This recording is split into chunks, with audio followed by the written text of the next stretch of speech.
What's going on, YouTube?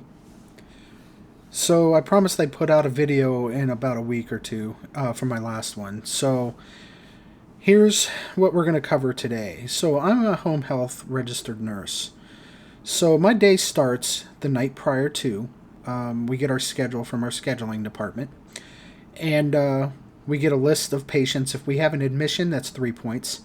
A resumption of care is 2. If we have just a regular skilled nurse visit or a registered nurse visit, that's 1. We get 6 points a day. So, depending on where your patients are located, we will get some anywhere between 10 to 30 minutes between visits. So, let's say I have a patient that's 30 minutes from me. So, I try to schedule my patients the farthest out and then move closer to where I'm home. And then that way I can terminate my day closest to where I live at.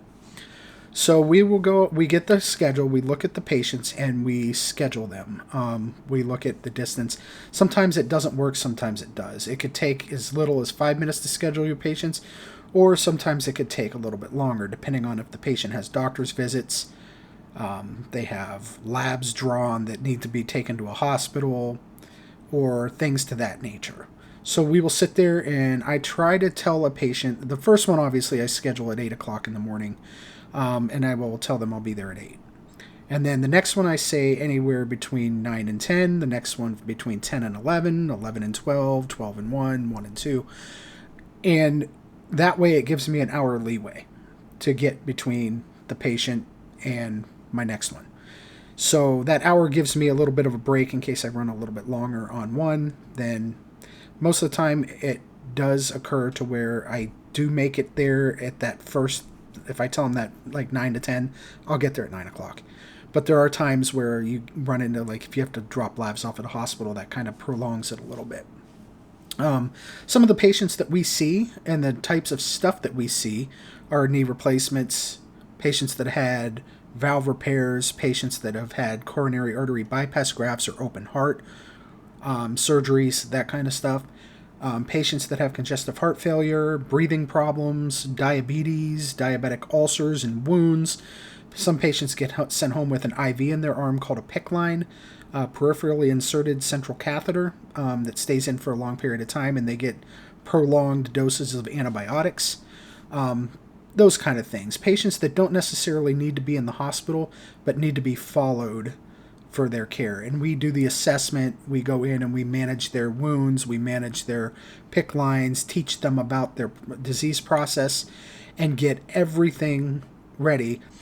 And they are certified for a period of 60 days. So what that means is we can see them twice a week, once a week, 3 times a week. Some patients are seen daily.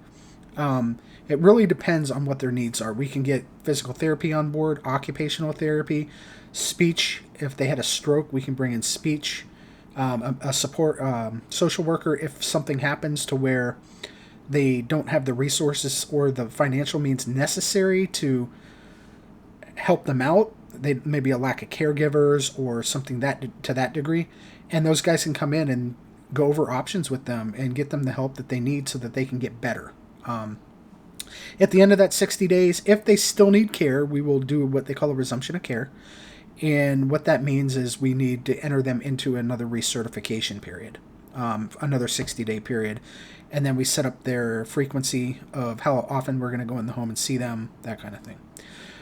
Some of the other things that we can do are, so we go in, we get vital signs on them. If they have wound care, we do the wound care. We do a home assessment to make sure that their house is safe for care. If they have a fall, we have to report that. We educate is the big thing. So that way that they can manage their process on their own and get everything needed that they need to get done. It's a very long day a lot of times because the charting is, I don't know. I don't spend a lot of time in the homes. I do what I need to do.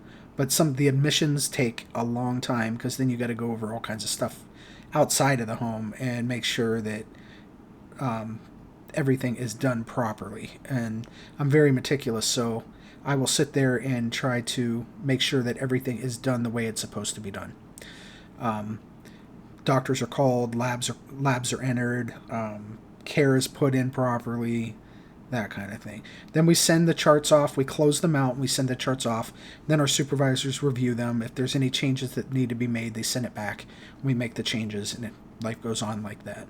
So even though we work 8 to 4, it tends to sometimes be run a little bit longer if you have a lot of doctors that call. And they get back to you at a later time, then you got to go in and annotate that in the patient's chart, that kind of stuff. So that is how a typical day in home health goes. I hope you found this to be entertaining. Give me a thumbs up if you liked it. Leave me a comment below. And thanks for watching. Have a great day. Goodbye.